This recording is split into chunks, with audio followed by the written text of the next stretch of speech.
सत श्री अकाल। न्यूज़ 18 पंजाब हरियाणा हिमाचल देख रहे सारे दर्शकों का स्वागत। मैं अमृत वर्दी। बुलेटिन की शुरुआत करते हैं वड्डी खबर दे नाल। तां कोरोना महामारी के दौर दे विच राहत की खबर है। देश च कोरोना वैक्सीन की डिलीवरी शुरू हो गई है। जी हां, कोरोना वैक्सीन की पहली खेप नूं रवाना कर दिता गया है। सीरम इंस्टीट्यूट के ट्रकों के विचों यह पहली खेप रवाना की गई है ते अज शाम तक कई सूबों के विच वैक्सीन के पहुंचने की उम्मीद है। दस दईए कि सरकार ने फिलहाल 1 करोड़ 10 लाख वैक्सीन का ऑर्डर दिता है ते 16 जनवरी तो देश भर दे विच वैक्सीनेशन की प्रक्रिया शुरू होनी है।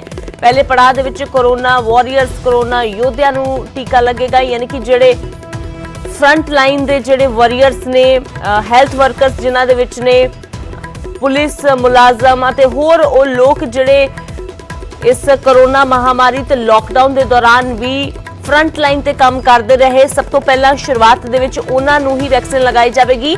ते तस्वीरां रात दियां तुसीं देख सकते हो, पुणे दियां तस्वीरां जिथे सीरम इंस्टीट्यूट दे विचों ट्रक दे विच वैक्सीन दी पहली जो खेप है उसनूं रवाना किया गया है वख-वख सूबियां दे लई।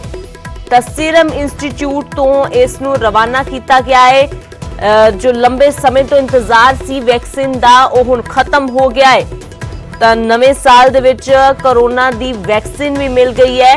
हालांकि शुरुआत जो फ्रंट लाइन वॉरियर्स दे नाल कीती जाएगी, मुफ्त दे विच उन्हां नूं ये टीका जो है लगाया जाएगा। पिछले लगातार कुछ दिनों तो वख-वख थावां ते ड्राई रन किया जा रहा है, वख-वख सूबियां च वख-वख शहरां दे विच। इस तो पहला ट्रायल किया गया सी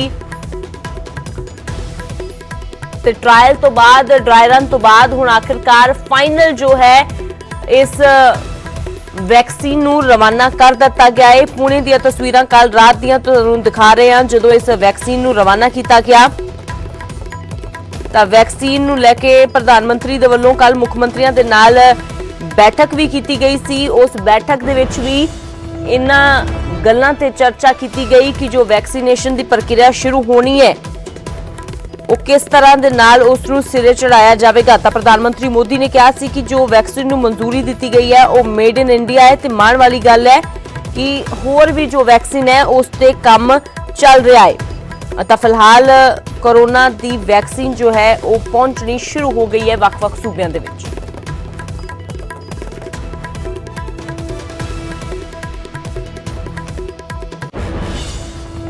मार्च तो कोरोना वायरस का कहर पूरे देश दे विच देखने को मिल रहा सी। पूरी दुनिया लगातार कोशिश कर रही थी कि कोरोना की वैक्सीन कदों आएगी। वख-वख देशों के वल्लों आपो अपने पद्धर ते कोरोना की वैक्सीन तैयार की जा रही सी। तो हुण आखिरकार भारत दे विच भी कोरोना वैक्सीन तैयार कर ली गई है। तो सीरम इंस्टीट्यूट दी तस्वीरां तुहानूं दिखा रहे हैं। कल रात दी ये तस्वीरां जदों ट्रक दे विच पहली खेप कोरोना वैक्सीन की रवाना की गई। वख-वख सूबियां दे विच अज शाम तक इस वैक्सीन के पहुंचने की उम्मीद है। फिलहाल जो है वो वैक्सीन 1 करोड़ 10 लाख वैक्सीन का ऑर्डर दिता गया है। हौली हौली इसनूं वधाया जाएगा।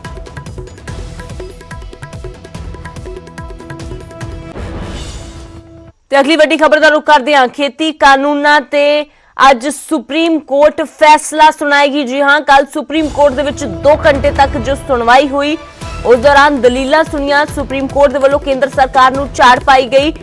शाम तक उम्मीद की जा रही सी कोई आदेश आवेगा, पर कोई आदेश नहीं आया। पर अज फैसला आवेगा। खेती कानूनां नूं होल्ड कर सकती है अदालत, क्योंकि अदालत ने कल साफ तौर पर केंद्र सरकार नूं पुछया सी कि तुसीं दसो तुसी होल्ड करोगे या फिर नहीं, जेकर नहीं तो फिर असी होल्ड कर दिंने आ।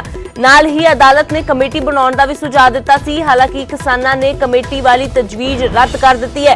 किसानां ने कहा कि असी स्वागत करते हैं जिस तरीके दे नाल सुप्रीम कोर्ट कार्रवाई कर रहा है। जिस तरह सुप्रीम कोर्ट ने कानूनां नूं लागू करन तो रोक लगाउण दी, होल्ड करन दी जो पेशकश दी है असी उसका स्वागत करते हैं। पर सुप्रीम कोर्ट दे विच अज दी सुनवाई तो पहला ही किसानां ने कमेटी वाली तजवीज रद्द कर दी है। किसान लीडरां ने कहा कि कमेटी अगे पेश नहीं होवांगे। उधर सरकार ने अदालत विच हल्फनामा दाखिल कर दिता है। किसानां दी गलत धारणा दूर करन दी जरूरत है, इस सरकार दे वल्लों दावा किया जा रहा है। बार बार गल आखी जा रही है। सरकार कह रही है कि 2 दहाकिਆਂ की चर्चा तो बाद ये कानून लिआंदे गए ने। देश के कई हिस्सों के किसान खुश ने ते सरकार ने किसानों की गलतफहमी दूर करने की कोशिश भी की है। ये अपने हल्फनामे दे विच सरकार ने लिखा है। हालांकि सुप्रीम कोर्ट ने पहला ही सरकार नूं कहा सी कि जो हुण तक दी कार्रवाई सरकार वालों की गई है उस तो सुप्रीम कोर्ट संतुष्ट नहीं है। तां पर सुप्रीम कोर्ट ने अपने पद्धर ते कमेटी बनाउण दी गल आखी, पर किसानां ने कहा कि सुप्रीम कोर्ट वालों नियुक्त कमेटी दे विच ओह दिलचस्पी नहीं रखदे ते कमेटी अगे पेश नहीं होणगे।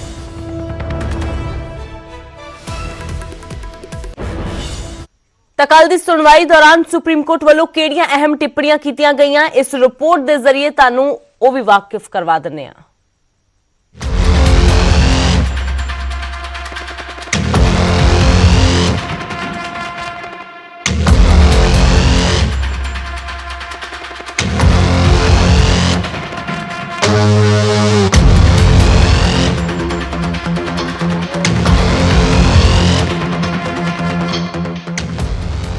खेती कानूनों ਨੂੰ ਲੈ ਕੇ किसान ਤੇ केंद्र आमो सामने ने, कोई भी 2 कदम पिछे हटण ਨੂੰ ਤਿਆਰ नहीं।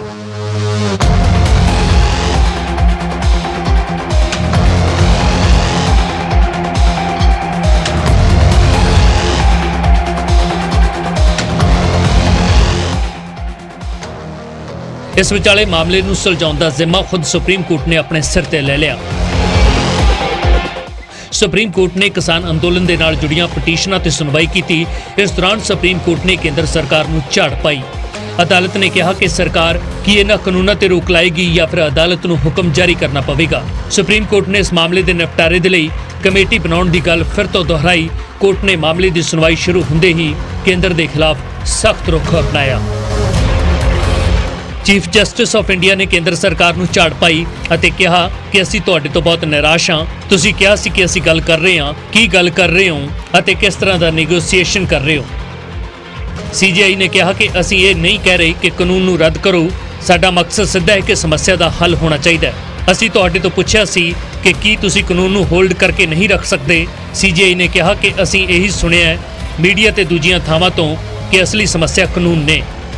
इस ते सोलिसिटर जनरल ने बोलण की कोशिश की, पर सीजीआई ने उन्होंने विचाले रोकते कहा कि असीं नहीं समझ पा रहे कि तुसीं समस्या का हिस्सा हो या फिर हल दा। सोलिसिटर जनरल ने कहा कि देश के दूजे सूबे दे विच कानून लागू किया जा रहा है, किसानों नूं समस्या नहीं केवल प्रदर्शन करने वालियां नूं है। चीफ जस्टिस ने कहा जेकर देश के दूजे किसानों नूं समस्या नहीं तो अपनी गल कमेटी नूं कहण, असीं कानून दे माहर नहीं आ।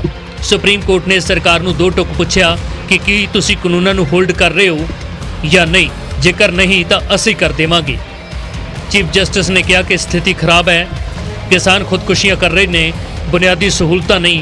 किसान जथेबंदियां तो पुछना चाहता हाँ कि आखिर इस ठंड दे विच औरतां ते बजुर्ग प्रदर्शन क्यों कर रहे ने। असीं कमेटी बनाउण जा रहे हैं। किसान जथेबंदियां दे वकील AP सिंह ने कुछ कहने की कोशिश की, पर चीफ जस्टिस ने कहा कि चाहे तुहानूं साडे ते भरोसा होवे या ना होवे, पर यह देश की सुप्रीम कोर्ट है, अपना काम करांगे। असीं यही समझिआ कि सरकार चरणबद्ध तरीके दे नाल गल करना चाहुंदी है अते किसान कानून रद्द करवाउणा चाहुंदे ने। सुप्रीम कोर्ट ने कहा कि असीं सिद्धा ये सोच रहे हैं कि खेतीबाड़ी कानूनां नूं लागू होण तो रोक दिता जाए, कि खेतीबाड़ी कानूनां नूं होल्ड किया जाए जदों तक कमेटी अपनी रिपोर्ट नहीं दिंदी। सीजीआई ने कहा कि सानूं लगदा है कि जिस तरह के नाल धरना प्रदर्शन ते माहौल बन रहा है उसनूं देख के लगता है कि किसी दिन कुछ घटना वापर सकती है। असीं नहीं चाहते कि कोई जख्मी होवे। बोबड़े ने कहा कि असीं किसी नागरिक नूं प्रदर्शन करन तो नहीं रोक सकते, पर हाँ ये जरूर कह सकते हैं कि इस थां ते प्रदर्शन करो।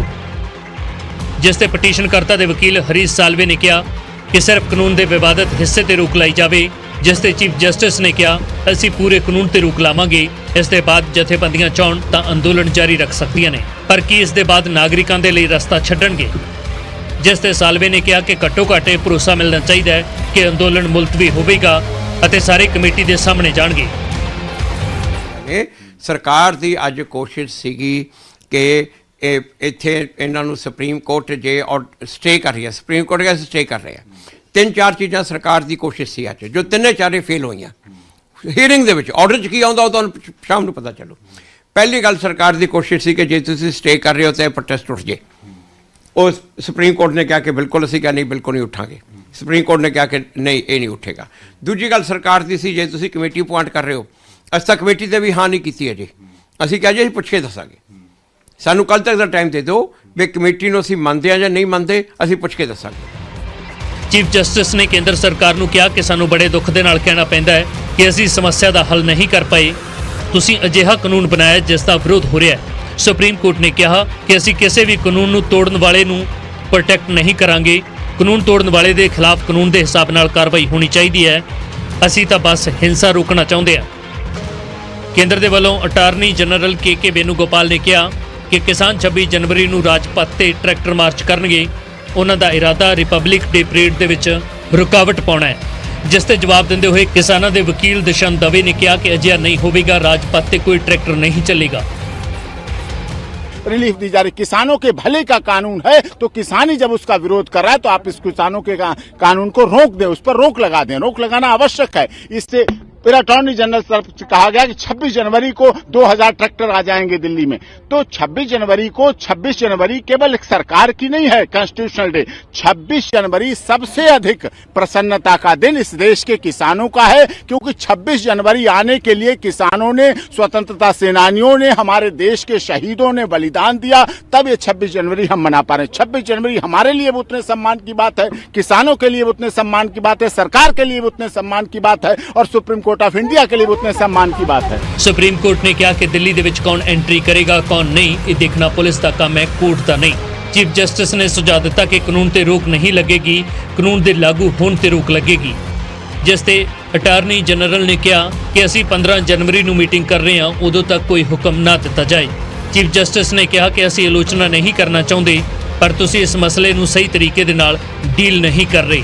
ਜਿਸ ਤੇ ਕਿਸਾਨਾਂ ਦੇ ਵਕੀਲ ਦੁਸ਼ਯੰਤ ਦਵੇ ਨੇ ਸੁਪਰੀਮ ਕੋਰਟ ਨੂੰ ਕਿਹਾ ਕਿ ਕਿਸਾਨਾਂ ਨੂੰ ਰਾਮਲੀਲਾ ਮੈਦਾਨ ਜਾਣ ਦਿੱਤਾ ਜਾਏ। ਸੀਜੀਆਈ ਨੇ ਕਿਹਾ ਕਿ ਜੇਕਰ ਕਾਨੂੰਨ ਨੂੰ ਹੋਲਡ ਤੇ ਰੱਖ ਦਿੰਦੇ ਆ ਤਾਂ ਸਮਝੌਤਾ ਚੰਗੇ ਮਾਹੌਲ ਵਿੱਚ ਹੋਣ ਦੀ ਉਮੀਦ ਹੈ। ਉਹਨਾਂ ਦਵੇ ਤੋਂ ਪੁੱਛਿਆ ਕਿ ਕੀ ਤੁਸੀਂ ਕੋਰਟ ਵੱਲੋਂ ਬਣਾਈ ਕਮੇਟੀ ਦੇ ਸਾਹਮਣੇ ਪੇਸ਼ ਹੋਵੋਗੇ? ਇਸ ਤਰ੍ਹਾਂ ਦਾ ਵਿਹਾਰ ਨਹੀਂ ਚੱਲੇਗਾ ਕਿ ਤੁਸੀਂ ਸਰਕਾਰ ਦੇ ਕੋਲ ਜਾਵੋਗੇ ਪਰ ਸਾਡੇ ਵੱਲੋਂ ਬਣਾਈ ਕਮੇਟੀ ਦੇ ਕੋਲ नहीं। ज्वाइंट कमेटी को लेकर उन्होंने कहा है कि हम ज्वाइंट कमेटी का भी गठन करेंगे, जिससे ज्वाइंट कमेटी बने और वो किसानों के कुछ 400 संगठन है, 500 संगठन है, कितने संगठन है क्रॉस द इंडिया धरना प्रदर्शन चल रहे हैं। दिल्ली के बॉर्डर पर तो दिख रहे हैं कुछ, लेकिन पूरे देश में धरना प्रदर्शन चल रहे हैं। तो उन धरना प्रदर्शन को करते हुए, उन सब बातों को लेते हुए एक ज्वाइंट कमेटी बनाएंगे कि उसमें ज्वाइंट कमेटी में उनकी बात रखी जाए, उनको समझा जाए, उनकी बात हो, जिससे सारा कुछ समाधान निकाल सके। उन्होंने कहा मैं चाहता हूं इस समस्या का समाधान हो। बहुत की बात थी कि honourable supreme court of India के चीफ जस्टिस ने कहा कि हम इस समस्या का समाधान शीघ्र जल्दी से जल्दी चाहते हैं। ਦਵੇ ਨੇ ਕਿਹਾ ਕਿ 400 ਕਿਸਾਨ ਜਥੇਬੰਦੀਆਂ ਨੇ ਉਹਨਾਂ ਦੇ ਨਾਲ ਗੱਲ ਕਰਨੀ ਹੋਵੇਗੀ। ਸਾਲਵੇ ਨੇ ਕਿਹਾ ਕਿ ਇਸ ਤਰ੍ਹਾਂ ਦਾ ਮੈਸੇਜ ਨਾ ਜਾਏ ਕਿ ਸਰਕਾਰ ਬੈਕਫੁੱਟ ਤੇ ਆ ਗਈ ਹੈ ਅਤੇ ਹੁਣ ਕਾਨੂੰਨ ਨੂੰ ਰੱਦ ਕਰਵਾਉਣ ਦੇ ਲਈ ਦਬਾਅ ਬਣਾਇਆ ਜਾਏ।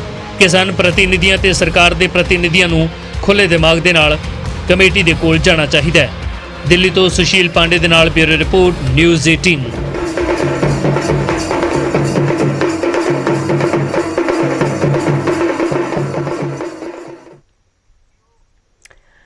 ਤੇ ਗੱਲ ਕਰਦੇ ਹਾਂ ਕੋਵਿਡ-19 ਦੀ, ਜਿਸ ਮਹਾਮਾਰੀ ਨੇ ਆਪਸੀ ਨਿਰਭਰਤਾ ਦੀ ਭਾਵਨਾ ਨੂੰ ਮਜ਼ਬੂਤ ਕੀਤਾ ਹੈ ਤੇ ਇਸ ਨਾਲ ਪੂਰਾ ਦੇਸ਼ ਇੱਕ ਮੁਸੀਬਤ ਦੇ ਨਾਲ ਇਕਜੁੱਟ ਹੋ ਕੇ ਮੁਕਾਬਲਾ ਕਰ ਸਕੇ। ਇਸ ਲਈ ਵੈਕਸੀਨੇਸ਼ਨ ਤੋਂ ਬਾਅਦ ਜ਼ਰੂਰਤ ਹੋਵੇਗੀ ਕਿ ਅਸੀਂ ਆਪਣਾ ਮੋਰੀ ਯੋਗਦਾਨ ਦਈਏ, ਜਿਸ ਨਾਲ ਅਸੀਂ ਇੱਕੋ ਸਮੇਂ ਵਾਇਰਸ ਨੂੰ ਹਰਾਉਣ ਦੇ ਵੱਲ ਕਦਮ ਵਧਾ ਸਕੀਏ। ਨੈਟਵਰਕ 18 ਇਸ ਮੁਹਿੰਮ 'ਚ ਹਰ ਕਦਮ ਤੇ ਤੁਹਾਡੇ ਨਾਲ ਹੋਵੇਗਾ। ਜਦੋਂ ਤੱਕ ਸਾਰੇ ਸੁਰੱਖਿਅਤ ਨਹੀਂ ਹੁੰਦੇ, ਉਦੋਂ ਤੱਕ ਕੋਈ ਵੀ ਸੁਰੱਖਿਅਤ ਨਹੀਂ ਹੋਵੇਗਾ। ਇਸੇ ਸੋਚ ਦੇ ਆਧਾਰ ਤੇ ਕੈਂਪੇਨ ਸੰਜੀਵਨੀ ਦਾ ਉਦੇਸ਼ ਇਹ ਸੁਨਿਸ਼ਚਿਤ ਕਰਨਾ ਹੈ ਕਿ ਵੈਕਸੀਨ ਪਾਉਣਾ ਸਾਰੇ ਭਾਰਤੀਆਂ ਦਾ ਅਧਿਕਾਰ ਹੈ।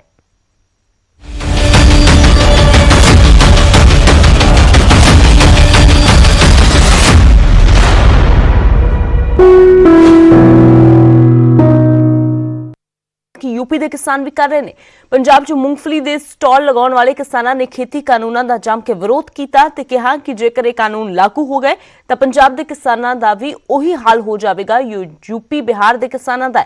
ਦੇਖੋ ਇਸ ਰਿਪੋਰਟ ਦੇ ਰਾਹੀਂ।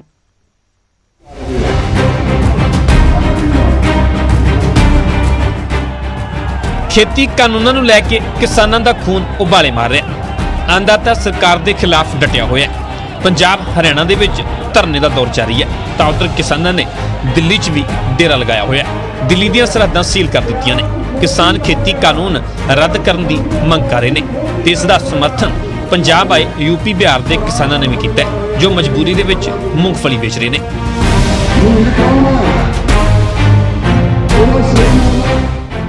ਇਹਨਾਂ ਕਿਹਾ ਕਿ ਜੇ ਖੇਤੀ ਕਾਨੂੰਨ ਲਾਗੂ ਹੋ ਗਏ ਤਾਂ ਪੰਜਾਬ 'ਚ ਵੀ ਯੂਪੀ ਬਿਹਾਰ ਵਰਗੇ ਹਾਲਾਤ ਬਣ ਜਾਣਗੇ, ਜਿੱਥੇ ਕਿਸਾਨ ਬਹੁਤ ਘੱਟ ਕੀਮਤਾਂ ਤੇ ਆਪਣੀ ਫਸਲ ਵੇਚਣ ਨੂੰ ਮਜਬੂਰ ਨੇ। खेती के साथ गुजारा हो ही नहीं पाता बाबूजी, प्राइवेट मंडी है इसलिए नहीं होता। पंजाब के हालात यूपी जैसे ही हो जाएंगे, बदलने वाला कोई हालात ही नहीं है।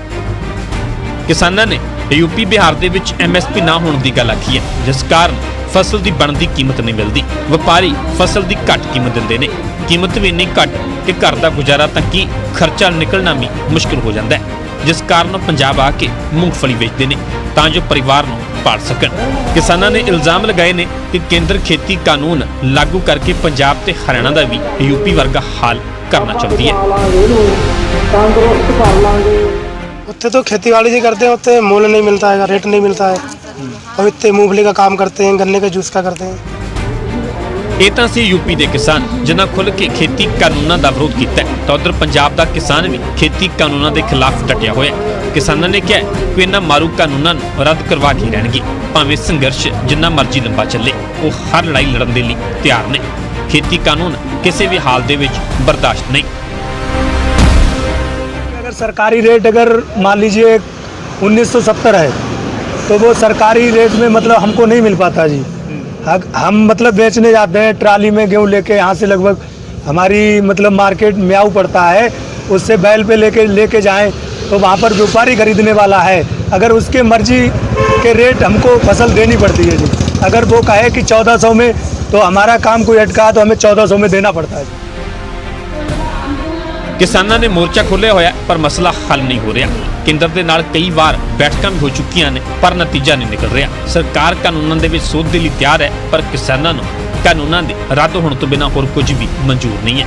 ਇਹ ਤਾਂ ਆਉਣ ਵਾਲਾ ਸਮਾਂ ਦੱਸੇਗਾ ਕਿ ਮਸਲਾ ਹੱਲ ਹੋਵੇਗਾ ਜਾਂ ਸੰਘਰਸ਼ ਹੋਰ ਵਧੇਗਾ। ਬਰਨਾਲਾ ਤੋਂ ਆਸ਼ੀਸ਼ ਸ਼ਰਮਾ, ਨਿਊਜ਼ 18 ਪੰਜਾਬ।